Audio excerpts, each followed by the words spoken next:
ચીનના રણમાં થયેલી એક ભૂલે આખી દુનિયાને ચોંકાવી દીધી. શું સોલાર પેનલ્સથી ઘાસ ઉગી શકે?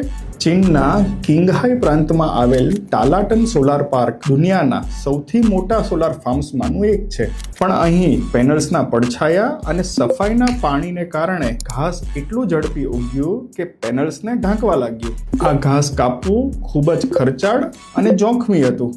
એટલે એન્જિનિયરોએ એક દેશી જુગાડ કર્યો. તેમણે ફાર્મમાં હજારો ઘેટાં છોડી દીધા. આ ફોટોવોલ્ટેઇક ઘેટાને પેનલ્સ નીચે ઠંડક અને 5 સ્ટાર ઘાસચારો મળી ગયો. આજે 2026માં 20,000 ઘેટાં આ 600 ચોરસ કિલોમીટરના એરિયામાં મેન્ટેનન્સ ફ્રીમાં કરે છે. આ ફાર્મ આજે 50 લાખથી વધુ લોકોને એનર્જી આપે છે. કુદરત અને ટેકનોલોજીનું આવું જોરદાર કોમ્બિનેશન જોયું છે ક્યાંય? મને કમેન્ટ કરો અને આવી જ સોલારની ઇન્ટરેસ્ટિંગ સ્ટોરીઝ માટે મારા પેજને ફોલો કરો.